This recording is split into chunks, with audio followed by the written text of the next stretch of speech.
Welcome to Wayne County Connection. I'm your host, Micheal Sweigart. Thanks for joining me again as we promote Wayne County as a great place to work, live, and play.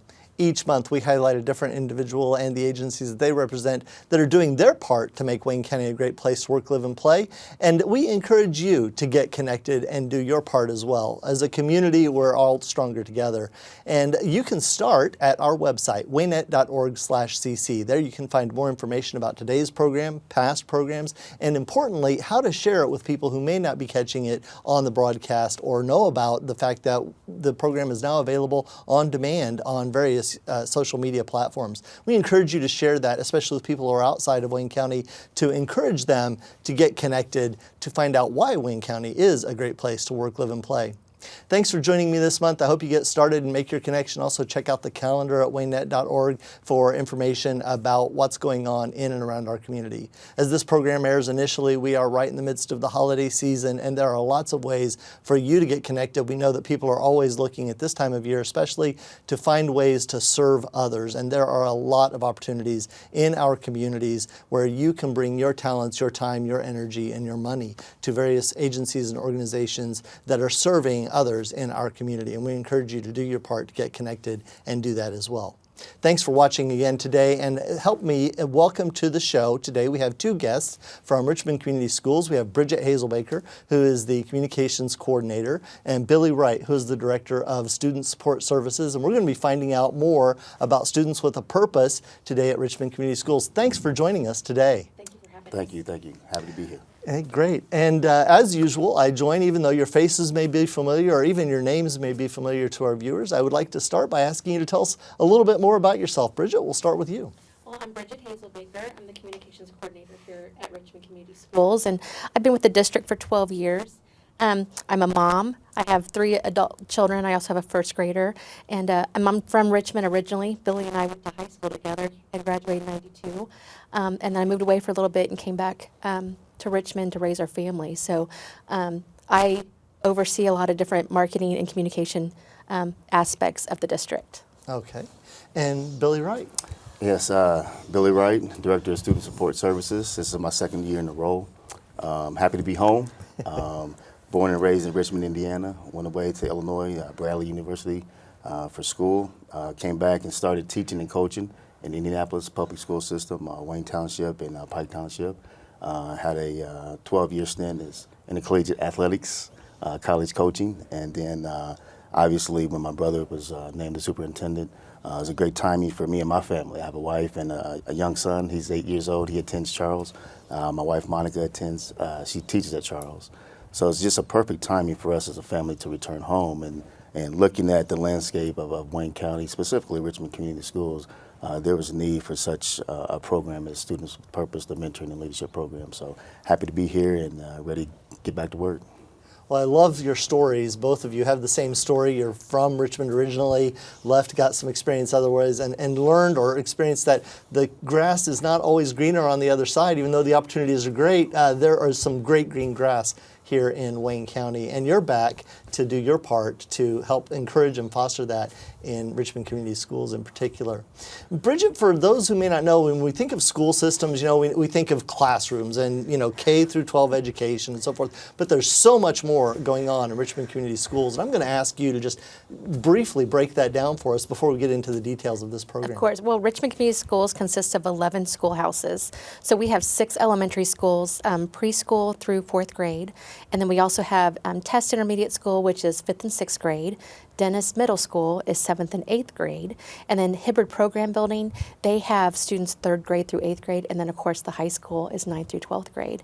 And we have a whole bunch of different programs, too, a whole bunch of different pathways at the high school that people can graduate with success. We're trying to make students college career ready. Mm-hmm. And then we also have programs for adults, too. So we also have an adult education program as well. So a lot of vocational programs in our district, but we have roughly 5,000 students, and then we're the 2nd largest employer in Wayne County also, following Reed Health.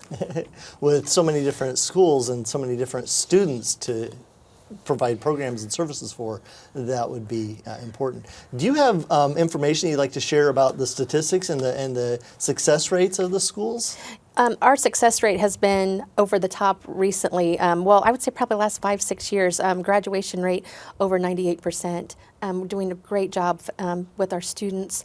We're also just recently passed 3 of our elementary schools now have On My Way pre-K programs. So that is a preschool program for our students who are 4 years old. It's an all-day free preschool for students.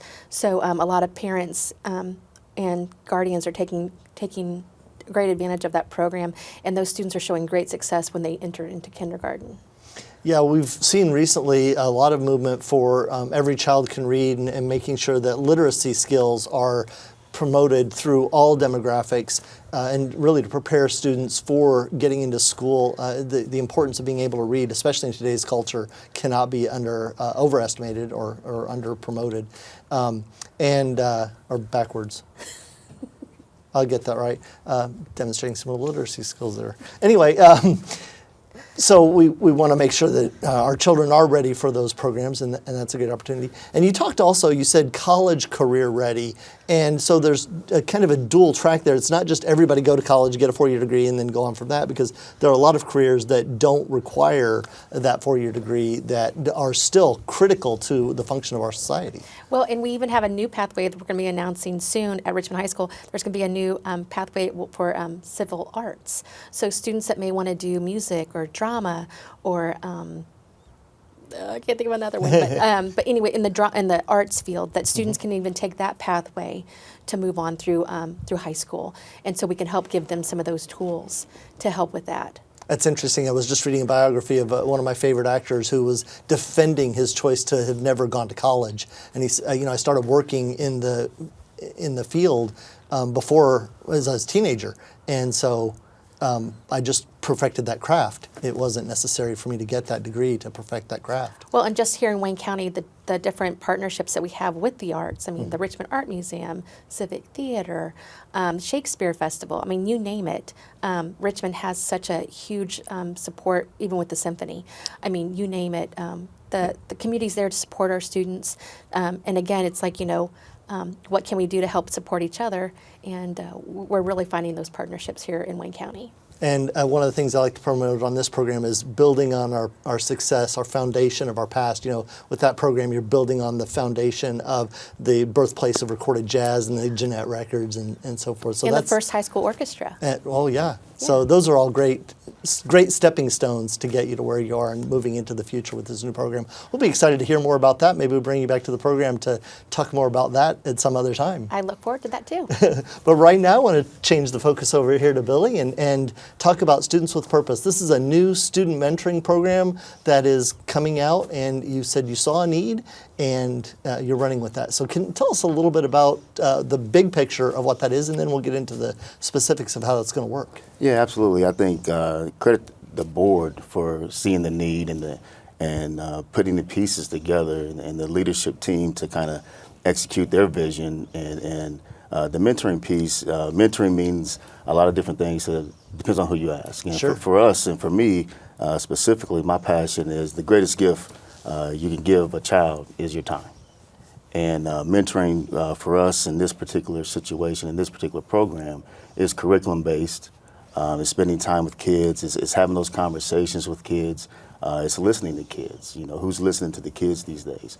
Administrators, teachers, we all go. We receive training. We have this training that we attend. But at the end of the day, who's listening to the kids and who's having those conversations with kids? So it's a curriculum-based program where the emphasis is on character development, life skills, and just spending time with kids. Okay.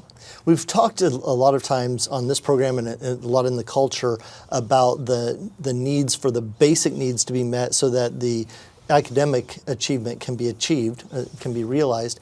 And we talk about, it's been mentioned, it's hard for a student to get engaged in a classroom activity when they're worried about being hungry or worried about what's going on at home.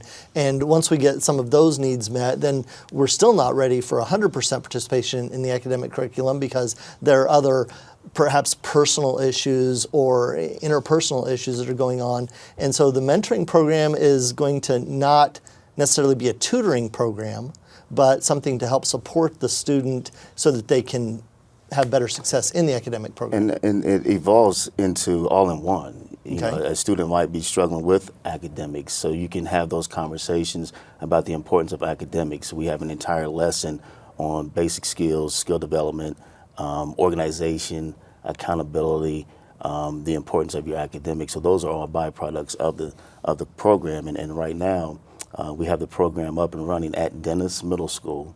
There's about, I'd say, 95 to 100 kids that are receiving the basic skills class as a part of their curriculum each and every day.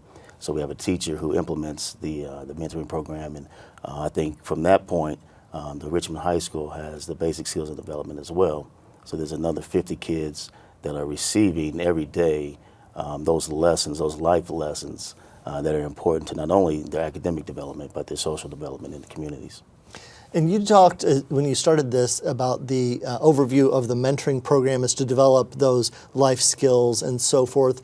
You also mentioned early that, you know, teachers and administrators have training to do things, but who's listening to the kids? And so I'd like for you now, if you could, to just differentiate between the teacher's role in academics and the mentor's role, and who those mentors are. Yeah, for me, as you know, a lot of people forget, you know, I started out teaching. And I was a social studies teacher, and for me, you know, I feel like it's one and the same. You know, your administrators are also mentors. You know, your teachers. You go back and you think of some of your favorite teachers growing up in your school communities. Might have been a mentor, might have been a coach, might have been an administrator. So for me personally, I think it's all insane. We're all one village. We're all one Richmond Community Schools trying to meet the needs of our students. So whether you have a teacher or a coach or an administrator, I think they're all an important piece of the puzzle.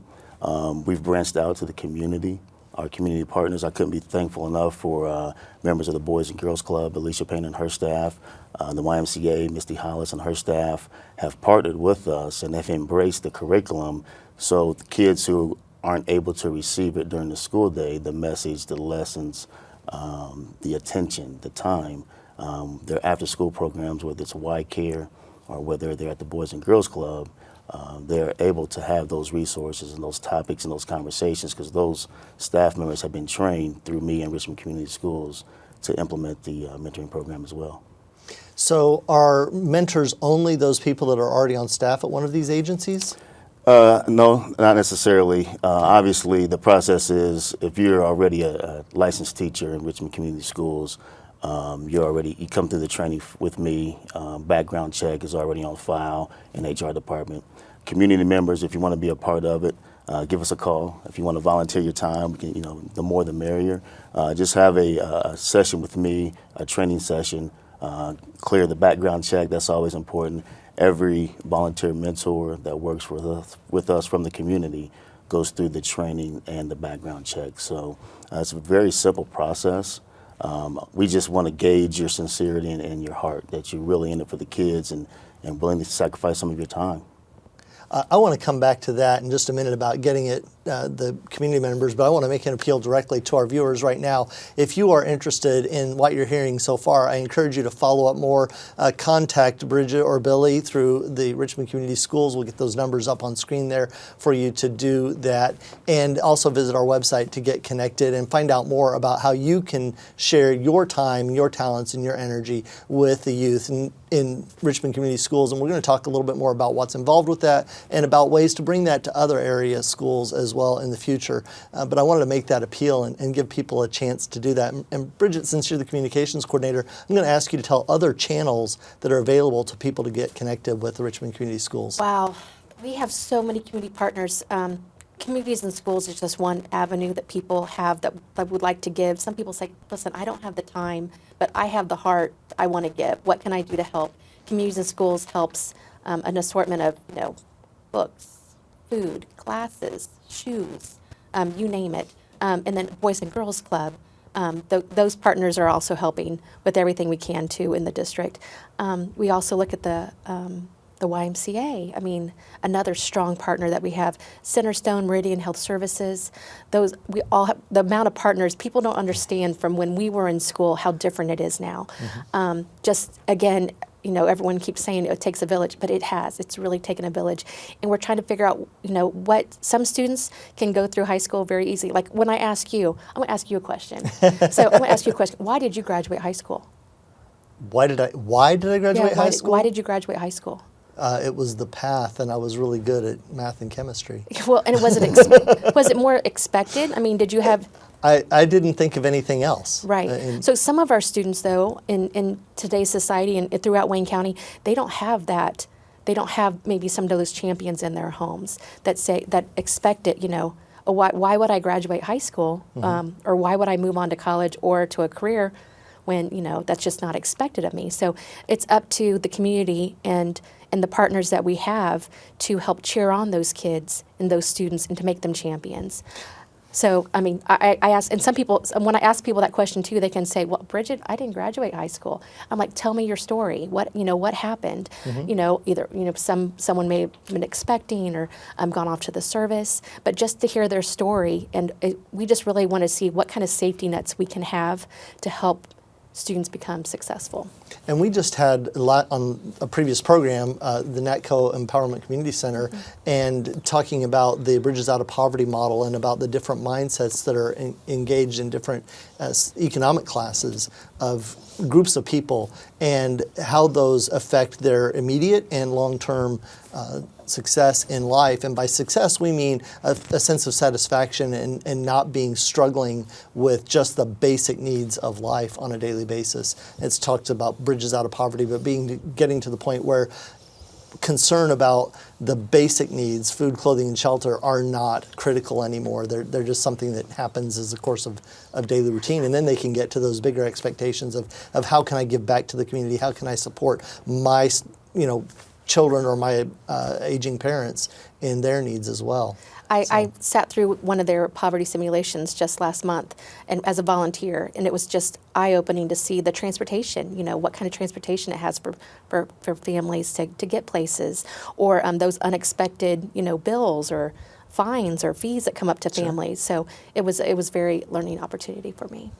So if someone is not, as I want to get this back to the mentoring program, if someone is not a member of one of the agencies that we've talked about, not the school, corporation, YMCA, what have you, you said there was an opportunity for them to be a mentor and there was a pathway for them to do that. Let's talk about what that would mean from a mentor side. What am I getting into if I say, oh, hey, I'd like to help out kids, maybe my kids are grown, or maybe I have extra resources in my life that I'd like to share with some of those kids? Great question. And Reed Hospital, they've volunteered, they've partnered, so we have a few members from Reed, and the more we talk about it and discuss, it's coming to my mind as far as all the different partnerships. And the biggest challenge was getting everyone's background cleared in the sense that the paperwork, not that they were unworthy, but if anyone wants to be a volunteer mentor, so the way it works, let's say the elementary, a teacher's struggling with a student, or a teacher or an administrator recognizes the need, then that recommendation will come to my office.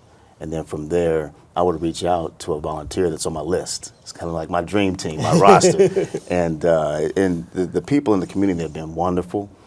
They've been all in the sense that giving up their time for the kids. And that's a way for me to explain or brief the volunteer, hey, if you're interested, there's a need at Star or Vail for you to meet one-on-one or just have lunch with a third grader. And they're struggling with anger management. Just kind of give them a brief overview of the student and the struggle that the student may be having per the recommendation of the teacher or the principal. So that's just one avenue. Our athletic teams and our athletic coaches are also trained. And so those students who can't stay after school and be a part of the after-school program, or if they don't take a class or the course during the school day, our coaches are also trained and have access to the content and the material. And in theory, those conversations you should be having in your locker room transcend to the classroom and the community, in theory. And again, the name of the program is Students with Purpose. And talk about what that purpose is. What do you mean by with a purpose? I mean, is it a purpose to sit orderly in class and not cause a disruption to the administration? No, absolutely not. The purpose is and some of it is unfolding. And the second and third grader, the purpose, for the most part, it's identifying that you are worth something, and your life has value, your life has meaning. Now, whether that transcends over the course of time to you want to go into finance, or you want to go into biology, or you want to go into politics, or whatever your calling may become. But from day one, we want these kids to understand you have a purpose in life. Your life has meaning, regardless of what's going on at home, regardless of what you may see in your community. You are somebody, and you definitely have a purpose. And the mentoring and leadership part, I think a lot of times we forget about teaching these kids how to be leaders. They grow up in an era where all they do is they don't communicate. Yeah. And how can you be a leader if you don't understand the importance of communicating? How can you be a leader if you don't or shy away from tough conversations? So a lot of our what we would call shining stars, students who may have all A's and B's and perfect attendance, but they don't know how to lead.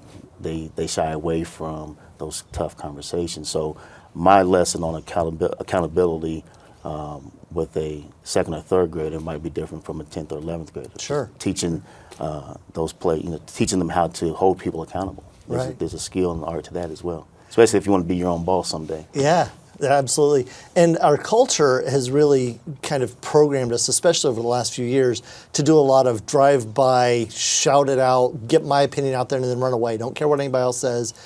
We block comments we don't like. We ignore opinions that don't match up with ours in particular. But it's important, in order to have a successful life and a successful community, to be able to engage all of those to move to the better purpose, and not just let the negative voices drown out the positive messages, especially in children's lives. Absolutely. I think a platform like your show, and thanks again for having us here, I think it's gives us a chance as Richmond Community Schools to share some of the great things that we have going on, and things that Wayne County has to offer East Central Indiana as a whole. We have a saying in athletics, we is greater than me. And as long as we understand that and embrace that collectively, over time we'll see change. Mm-hmm. Now, this program has been around for decades, right?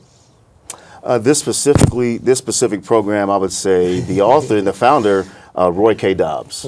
Okay, long story short, if you got 30 seconds, 20 years ago, myself, Dr. Wright, and the author, the founder of this particular program, the mentoring program, we're all teaching in Pike Township. Fast forward 20 years, my career took me more into collegiate athletics. Sure. Dr. Wright and Roy K. Dobbs went more administrative. So once we all felt at that time, what can we do to help the young men in Pike Township?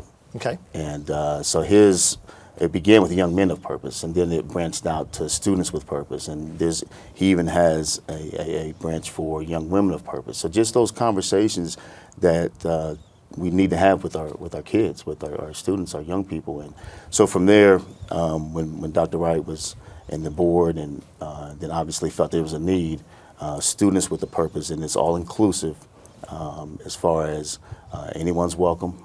And we definitely want all to participate, have a place to feel welcome, and have a purpose in life. And you brought it to Richmond Community Schools just Absolutely. recently. Just last year. And COVID kind of delayed the rollout this time last year. We still under those COVID protocols as far as meeting face-to-face. And then the background check took some time for all that paperwork and processing, because we wanted to do it right. And then me personally, I wanted to meet with each and every mentor and make sure that I looked them in the eye and make sure they understood exactly how passionate we are about this. And I didn't want to put just anybody in front of a kid just to check a box, just so they can get their hours for whatever so I wanted to make sure that they were sincere about helping kids before I put them in front of the kids of our students. Well, it shines out to me, your commitment to this whole program and to mentoring children and youth and getting them to understand their purpose in life and to share that. And hopefully we'll see that generationally, maybe in, who knows when, we'll have some 30-year-ago RHS graduates come in and speak highly of the impact Absolutely. that you had in their life. But we want to encourage people to get connected, to do that mentorship. Do you have anything that you'd like to say as we close the program today? Just again, thank you for the time and this platform. I think, this old saying, it takes a village, and, our children are our future, and it's so very true. And even from the time when I grew up here, things have changed, but collectively, we can help these kids understand their purpose in life, and we is definitely greater than me. Those are some great closing words. Bridget, do you have anything you'd like to have, make sure that our viewers get in touch with you or with Billy for this program? Or Well, other and I things just would like for other viewers just to understand that, there are many volunteer opportunities throughout our whole county to help children. So if the mentoring with Students with Purpose isn't the right fit for you, there are other mentoring opportunities with communities and schools, or, again, Boys and Girls Clubs, taking tutors, you name it. So, but again, it's just about giving back, trying to be that positive, caring adult in a child's life. Bridget Hazelbaker is the communications coordinator with Richmond Community Schools, and she's your source and contact for information about what's going on in the Richmond Community Schools in particular. And then Billy Wright, we thank you again, Director of Student Support Services and the leader of the Students with Purpose program here at Richmond Community Schools. And we're excited to see the success that you're going to have there, and maybe you'll have to go up a step in the administration as other schools go, hey, we want that going in our school district as well, so that we can see it in all the Wayne County schools. Yes, the challenge is out there coming from Wayne County Connection for all the community schools to bring something like this to their system, and for our community as a whole to embrace and endorse it, so that we can encourage everyone to understand that they have a purpose and a meaning in life, and find out what that is to communicate for our county, to make Wayne County a great place to work, live, and play. And then who knows, maybe the movement will spread across the country. That'll be great. Thanks for coming to the program today. Thank you so much. And much success from all of us here at Wayne County Connection. Happy holidays. Thank you. You too. Thank you. And thank you for watching. Again, I'm your host, Micheal Sweigart. On behalf of the staff and crew here at Whitewater Community Television and at WayneNet.org, and our producer, Jenny Lauman, Director Wes Miller, I want to thank you for watching. Encourage you to do your part to get connected to make Wayne County a great place to work, live, and play. Thanks for watching. We'll see you next month.